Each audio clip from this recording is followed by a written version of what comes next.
اللہ کریم نے فرمایا بندہ مومن جان لے اگر میں تجھے ایک مشکل دوں گا تو میں تجھے کتنی آسانیاں، چلے سارے بول دیں کتنی جی، کتنی اللہ تعالیٰ آسانیاں دے گا؟ 2 آسانیاں۔ ہم لوگ اچھا جب ہمارا ذہن بن جاتا ہے نا کمزوری کا، ہمارا جب مزاج بن جاتا ہے مایوسی کا، پھر معاملہ ذرا ہمارے لیے گمبھیر ہو جاتا ہے۔ اگر ہم یہ ذہن بنائے نا کہ مشکل میرے اللہ کی طرف سے آئی ہے تو وہ مجھے آسانی بھی ضرور عطا کرے گا، تو پھر اللہ ضرور ہی آسانیاں عطا فرماتا ہے۔ اور جو مشکلات زندگی میں آتی ہیں نا، حضرت مولا علی شیر خدا رضی اللہ تعالیٰ عنہ کا بڑا خوبصورت فرمان ہے۔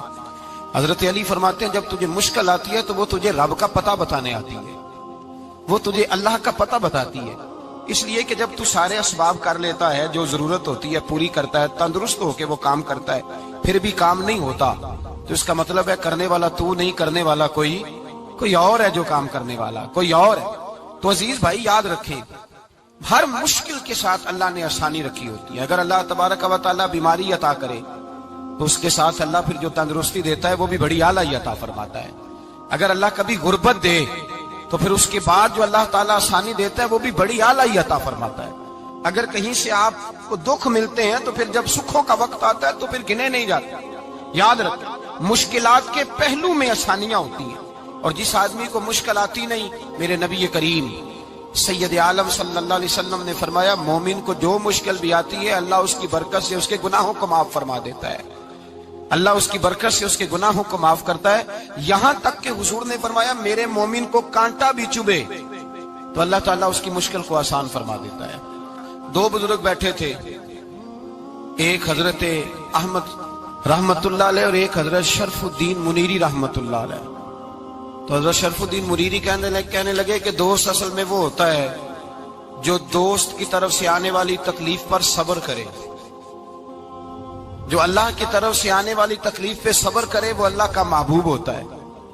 تو حضرت احمد فرمانے لگے نہیں مجھے تیری بات کی سمجھ کوئی نہیں آئی، صبر کرے وہ اللہ کا دوست ہے، مصیبت پہ صبر کرے۔ تو کہا جناب پھر اگر نہیں سمجھ آئی تو آپ بتا دیں اللہ کا دوست کون ہے؟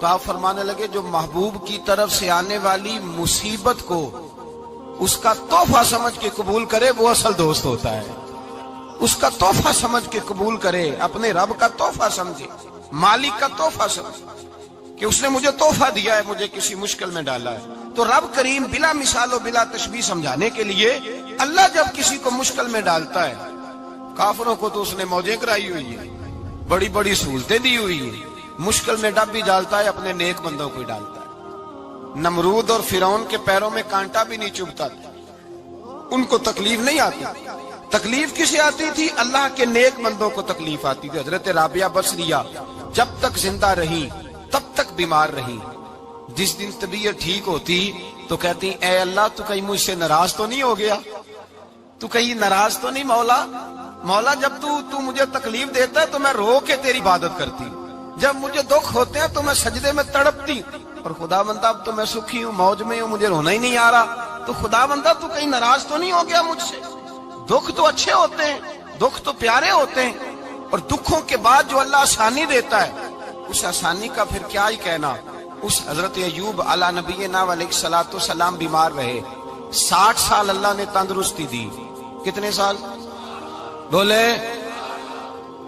60 سال، غور کرنا بات پر، 60 سال علیل رہے، پھر بیمار ہو گئے، 18 سال ہو گئے بیمار ہوئے۔ زوجہ کہنے لگی دعا کر لیں آپ کو اللہ صحت دے دے۔ ہمیں اگر کوئی بندہ پوچھ لینا کہ بھائی کبھی کوئی خاص بات تو سناؤ، تو ہم جو ساری زندگی سکھ کے ساتھ سوئے ہوتے ہیں وہ بات نہیں سناتے، وہ جو ایک رات درد سے نیند نہیں آتی اس رات کا قصہ سناتے ہیں، کہتے ہیں وہ میرے الٹے دانت میں درد تھا تو میں ساری رات سو نہیں سکا۔ او بھائی جو ساری زندگی سویا ہے اس کا تو ذکر نہیں کر رہا، اور ایک رات جو تجھے نیند نہیں آ رہی، کسی سے پوچھا جائے، ڈاکٹر کہتے ہیں 360 ہڈیاں ہوتی ہیں وجود میں، کسی سے پوچھا جائے نا تیرا کیا حال ہے تو 359 ہڈیوں کا ذکر نہیں کرتا، جس گھٹنے میں درد ہے اس کا ذکر کرتا ہے، کہتا ہے یہ گھٹنے میں بڑی درد ہے۔ او بھائی باقی 359 ٹھیک ہے نا، ان کی بھی تو کوئی بات سنانا۔ حضرت رابعہ بصریہ رحمت اللہ علیہ کے پڑوس میں ایک نوجوان رہتا تھا، آپ کے پڑوس میں، تو وہ جب جو محلے میں بچے رہتے ہیں نا گاؤں میں ان کا پتہ ہوتا ہے، پڑوسی تھا تو 34-35 سال نوجوان کی عمر ہو گئی، کبھی بیمار نہیں ہوا۔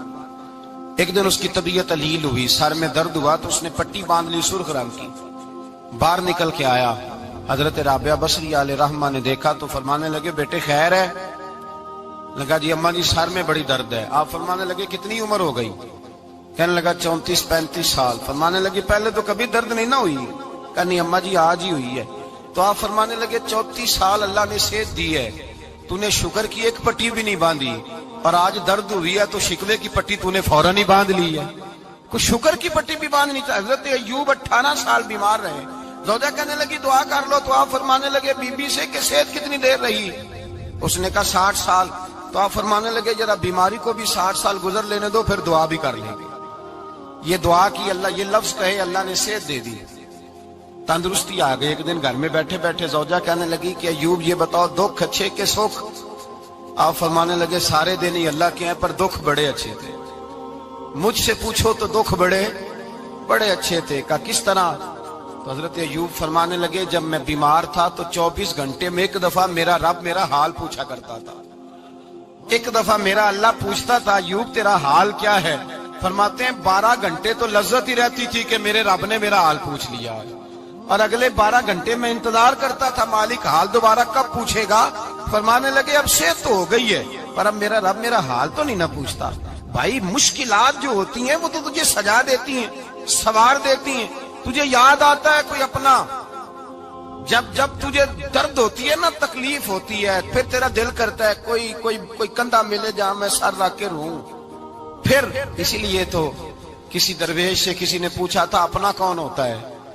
تو کہا جو تجھے دکھ کے وقت یاد آئے وہ تیرا اپنا ہے، جو تجھے عین آزمائش کے وقت یاد آئے اور تجھے اس کا نمبر فوراً تیرے موبائل پہ چلنے لگے وہ تیرا اپنا سجن ہے، جس کو تو دکھ کے وقت یاد کرے۔ تو بھائی مشکلات کے بعد جو اللہ آسانی دیتا ہے، حضرت ابراہیم کو آگ میں بھی پھینکا گیا، حضرت ابراہیم علیہ السلام کو ستایا بھی گیا، نکالا بھی گیا، لیکن جب ان مشکلات سے گزرے تو میرا رب فرماتا ہے وَإِذِ ابْتَلَىٰ إِبْرَاهِيمَ رَبُّهُ بِكَلِمَاتٍ فَأَتَمَّهُنَّ قَالَ إِنِّي جَاعِلُكَ لِلنَّاسِ إِمَامًا۔ کہا جب ابراہیم پورے اترے تو پھر ہم نے انہیں امام بنا دیا۔ یا اللہ کس طرح کی امامت دی؟ فرمایا میں نے اتنی اعلیٰ شان عطا کی ہے کہ اپنے لاڈلے رسول کو جناب ابراہیم کی نسل میں پیدا فرما دیا ہے، میں نے مصطفیٰ کو ان کی نسل میں پیدا کر دیا، قیامت تک کے لیے ان کا وقار بڑھا دیا۔ اللہم صلی علی محمد وعلی آل محمد کما صلیت علی ابراہیم وعلی آل ابراہیم، ان کی عظمت بڑھا دی، اس لیے کہ جب وہ آزمائش سے گزر کر کے آئے پھر جو آسانی دی۔ میرے نبی پاک صلی اللہ علیہ وسلم نے دین ابراہیمی کی بہت ساری چیزوں کو رکھا، کہا میں ملت ابراہیمی پہ ہوں۔ جب کوئی مشکلات کو عبور کر کے آتا ہے، جب کوئی تکلیفیں سہ کر کے آتا ہے، اس کے لیے جو اجر ہوتا ہے، اس کے لیے جو پھر اللہ کتنی ذرا بڑی توجہ کیجئے گا۔ لوگ سمجھتے ہیں فلاں آدمی مشکل میں ہے تو شاید مشکل میں ہی رہے گا، فلاں آزمائش میں ہے تو شاید میرا اللہ فرماتا ہے ایک مشکل دے کے میں 2 آسانیاں بھی دوں گا۔ تم مشکل دیکھ رہے ہو، مشکل نہ دیکھو، وہ جو اس کو بعد میں آسانی آنے والی ہے، اور ڈبل جو میں اس پر نعمت کرنے والا ہوں اس کو دیکھو۔ حضرت یوسف کو بھائیوں نے کنویں میں ڈال دیا تھا، اور جب کنویں سے نکلے تو مصر کے بازاروں میں بکے، اور پھر زلیخا نے الزام لگایا تو حالات بگڑ گئے، حضرت یوسف کو جیل جانا پڑا۔ کتنی کٹھن زندگی تھی، لیکن میرے مالک کو کچھ اور ہی منظور تھا۔ کنویں میں گرنے والے، بازار میں بکنے والے، جیل میں جانے والے، الزام لینے والے جناب یوسف کو رب کریم نے اسی مصر کا بادشاہ بنا دیا، اللہ پاک نے اسی مصر کا حکمران بنا دیا۔ یاری تیری سونا ہے پر ازمیشاں تیریاں اگ، اے سونا پرکھیا جامد آئی پہلو نال اگاں دے لگ، اس کے لیے تھوڑا سا جتن کرنا پڑتا، تھوڑے کٹھن حالات سے گزرنا پڑتا، تھوڑی آزمائشوں کا روپ دیکھنا پڑتا۔ ہم چاہتے ہیں کہ ہمیں چھیڑے کوئی نہ کوئی تکلیف نہ آئے، کوئی آزمائش، یہ ہو نہیں سکتا میرے بھائی۔ نامی کوئی بغیر مشقت نہیں ہوا، 100 بار جب عقیق کٹا تب جا کر نگی ہوا۔ ہم چاہتے ہیں کہ ہمیں کچھ بھی دقت نہ آئے، مشکلات نہ آئے، اور مشکلات تو انسان کو سنوارتی ہیں بھائی، وہ تو نکھارتی ہیں۔ کبھی پوچھا کرو جا کر کے کسی گندم کے دانے سے کہ تو کہاں سے ہو کے آیا ہے، کہاں سے نکل کے آیا ہے، تو وہ بتلائے گا کہ بڑے مشکل مراحل سے گزرا ہوں، اور پھر اللہ نے مجھے طاقت دی ہے کہ میں انسان کے وجود کا حصہ بنا۔ تو بھائی کٹھن مراحل، آزمائشیں، تکلیفیں، یہ انسان کو بڑا انسان بنا دیتی، یہ اس کے لیے ترقیوں کا پیش خیمہ ہوتی۔ ہمارے جمال پریشان ہو جاتے ہیں، عورتیں خاص کر کے اس بات پہ توجہ کریں، وہ بڑی جلدی غم لے جاتی ہیں، وہ کہتی ہیں جانے میرا کچھ ہوگا ہی نہیں، جانے میرا کچھ ہو ہی نہیں سکتا۔ میرے بھائی درجنوں اور بیسیوں لوگ ایسے ہیں جن کی اولادیں نہیں تھی لیکن نام ان کا ان سے بھی زیادہ ہے جو بڑے بڑے صاحب اولاد۔ حضرت عبداللہ مزنی حضور کے غلام تھے، قبیلہ مزن کے رہنے والے، والد فوت ہو گئے، چچا نے پالا تھا، اسلام قبول کر لیا۔ چچا اسلام کا بڑا دشمن ہے، حضور کا نام آئے تو جلال کرتا، حسد اور بغض میں جل جاتا، بڑی اسلام کے ساتھ دشمنی اور عناد رکھتا ہے۔ حضرت عبداللہ کہتے ہیں پہلے تو میں عشق رسالت کو دباتا رہا، پھر یہ چنگاری شعلہ بن گئی، پھر کہ یہ ہلکا سا جذبہ سمندر اور صحرا کا روپ دھار گیا۔ فرماتے ہیں ماں تھی اور میں تھا، میں گیا جا کے چچا سے کہا میں نہیں رہ سکتا۔ کہاں جائے گا؟ تو میں نے دھیمے لہجے میں کہا میں مدینے جاؤں گا، اب میں رسول اللہ کے مدینے جاؤں گا، اب میرا گزارا نہیں ہوتا، اب میں جاؤں گا۔ کہتے ہیں چچا کہنے لگا اچھا تو وہاں جائے گا؟ تجھے میں نے پالا، میں نے پوسا، وہ مکان میں نے تجھے بنا کے دیا، تیری جیب میں جو پیسے ہیں میرے دیے ہوئے ہیں۔ کہتے ہیں میں نے کہا چچا میں سارا کچھ سوچ کے آیا ہوں، مکان بھی تو رکھ لے، پیسے بھی رکھ لے۔ کہتے ہیں اس نے ہر چیز رکھوا لی۔ جب پلٹنے لگا تو چچا کہنے لگا جو کپڑے تو نے پہنے ہیں یہ بھی میں نے خرید کے دیے تھے۔ حضرت عبداللہ فرماتے ہیں میں نے وہ کپڑے بھی اتار کے دیے، برہنہ حالت میں میں ماں کے پاس گیا اور میں نے کہا اماں میں پہلے بھی تو ننگا پیدا ہوا تھا، تو نے ہی کپڑے پہنائے تھے، میرا پھر بدن ننگا ہو گیا ہے، کپڑے دے دے۔ کہتے ہیں 2 بیبیوں والے کپڑے اماں نے دیے، ایک میں نے تامت باندھ لی، دوسرا اوڑھ لیا اور مدینے پہنچا۔ کہتے ہیں جب میں ٹھنڈی رات مدینے پہنچا تو کالے رنگ کے حبشی غلام حضرت بلال دودھ کا پیالہ لیے کھڑے تھے، ہاتھ میں کھجوریں تھی، کمبل تھا، کہنے لگے آ جا آ جا۔ مصطفیٰ نے فرمایا تھا قبیلہ مزن سے میرا غلام آ رہا ہے، میں ساری رات سے تیرا انتظار کر رہا ہوں۔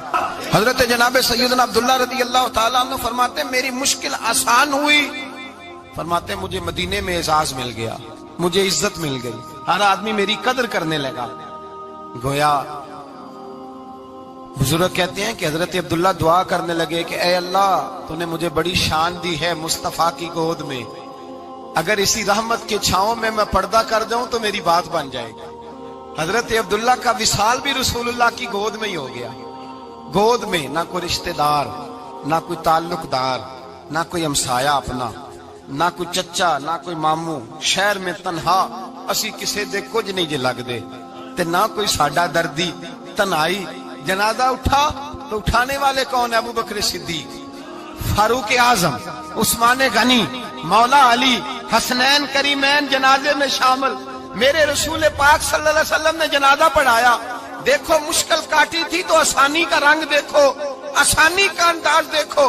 حضرت سیدنا ابو دردہ رضی اللہ تعالیٰ عنہ ارشاد فرماتے ہیں مدینے میں رواج تھا کہ جب قبر میں اتارنے لگتے تھے تو قریبی رشتہ دار اتارا کرتے تھے، پر عبداللہ کا تو رشتہ دار ہی کوئی نہیں تھا مدینے میں، کون اتارے؟ فرمایا جب قبر میں اترنے لگے تو حضرت ابو بکر صدیق اور حضرت عمر فاروق اتر گئے کہ ہم قبر میں اتارتے ہیں۔ رسول اللہ نے فرمایا تم باہر نکلو، تم کیوں قبر میں گئے ہو، باہر آؤ۔ کہتے ہیں ہم باہر آئے تو اللہ کے رسول اندر گئے، فرمایا کون کہتا ہے اس کا کوئی نہیں، میں جو موجود ہوں، کون کہتا ہے کوئی نہیں؟ فرمایا رکھو میرے ہاتھوں پہ۔ کہتے ہیں حضور کے دست مبارک پہ رکھا اور باہر کھڑے ہم رشک کرنے لگے کہ واہ اللہ تیرا آسانی دینے کا رنگ، آسانی۔ اس نے مشکل برداشت کی تو رب نے مصطفیٰ کے قدموں میں آسانیاں عطا فرمائی، پسے اور حضور نے قبر میں رکھا، نبی پاک نے۔ میرے دادا مرشد کہتے ہیں عشق سرکار کی ایک شمع جلا لو دل میں، بعد مرنے کے قبر میں بھی اجالا ہوگا۔ اور میرے اعلیٰ حضرت فرماتے ہیں لحد میں عشق رخ شاہ کا داغ لے کے چلے، لحد میں عشق رخ شاہ کا داغ لے کے چلے، اندھیری رات سنی تھی چراغ لے کے چلے۔ اور بیدم شاہ بارسی تو حد کر گئے، کہنے لگے پسے مردن، بعد مرنے کے پسے مردن فرشتوں نے جو تلاشی لی تو کیا نکلا؟ فقط ایک دل کے گوشے سے خیال مصطفیٰ نکلا، فقط ایک دل کے گوشے سے خیال۔ اور کامل پیرو نہ دے باہو قبر جنا دی جیوے۔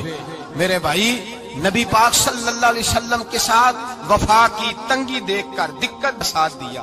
مکہ مخالفت کرتا تو جناب فاطمہ حضور کا خیال رکھتی. فاطمہ بنت اسد بڑا پیار کیا, بڑی محبت کی مولا علی کی والدہ نے, ہر دکھ ہر تکلیف کاٹی, لیکن رسول کائنات صلی اللہ تعالی علیہ وسلم کا ساتھ نہ چھوڑا. اور یہاں تک روایات میں ملتا ہے کہ جناب فاطمہ الزہرا جب بیعہ کے ان کے گھر گئی تو باہر سے سودا لا کے دیتی. حضرت فاطمہ سے بڑا پیار کرتی, بڑی محبت, مشکلات میں ساتھ دیا. جب وصال ہوا تو فرماتے کوہرام مچ گیا مدینے میں.